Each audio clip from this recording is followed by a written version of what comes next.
Hey, it's Tony Brueski, and this is our week in review over the weekend, taking a look back at some of the most compelling conversations and stories that we've covered for you of the last week. Brand new episodes back Monday morning, bright and early, 5 a.m.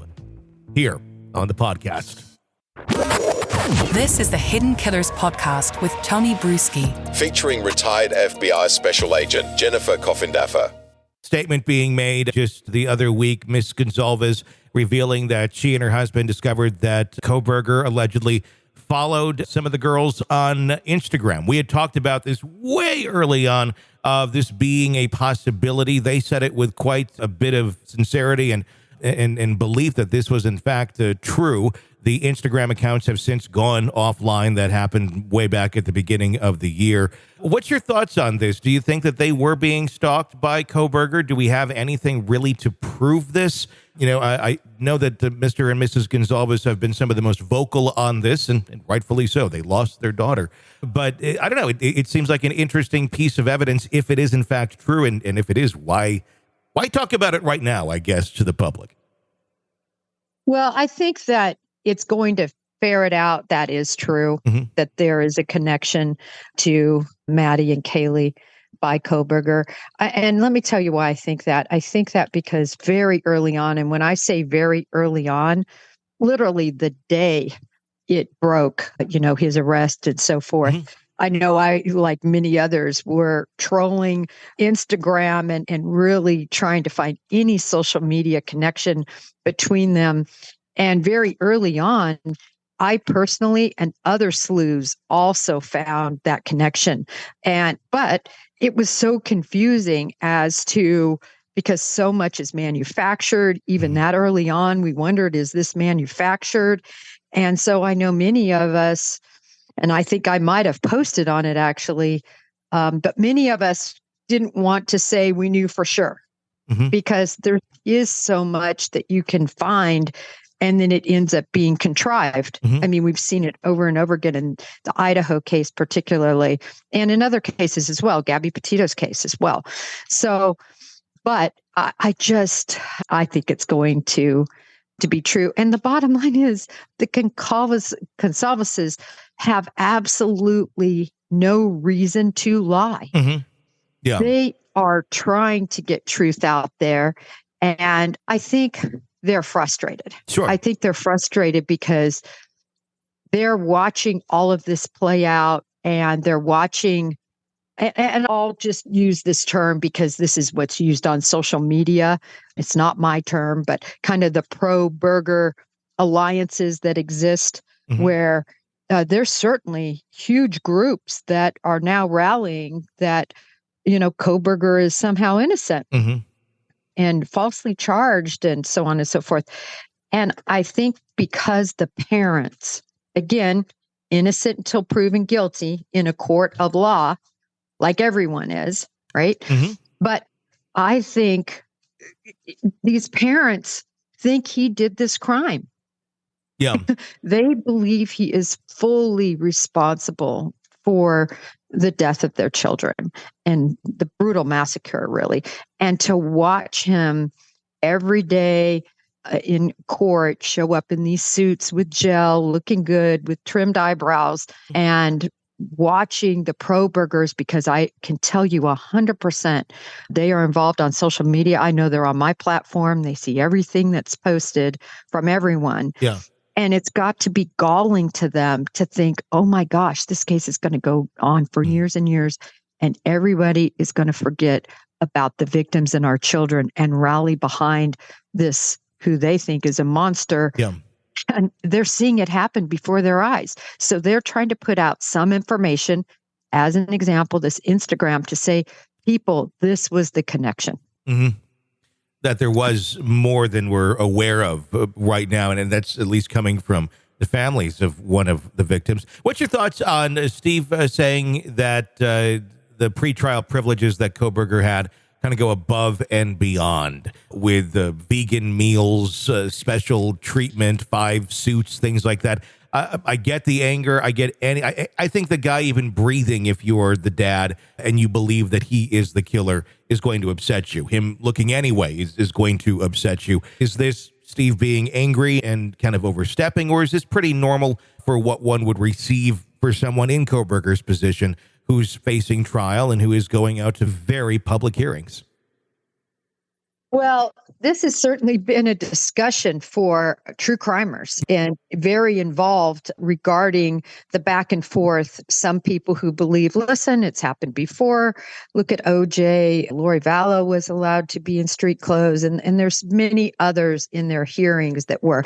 It's rare, though, Tony. I can tell you in the federal system, never saw it. Yeah. And typically in the state system, you only see it when they're out on bond, not when they're behind bars. But it can happen. It strictly takes, a motion to the court, a request of the court, and the court to confirm it. And this court wants to do everything they can to keep things as fair as they can. And they believe the, media coverage in this case, right, that they need to have some sort of sense of fairness by putting him looking like he's going to church rather than in shackles. But drawing our attention to another case that is as highly and will be, maybe not as highly, but will be very highly publicized is the Delphi case with Abby and Libby. And in that case, Richard Allen is brought in shackled. He's brought in his yellow jumpsuit.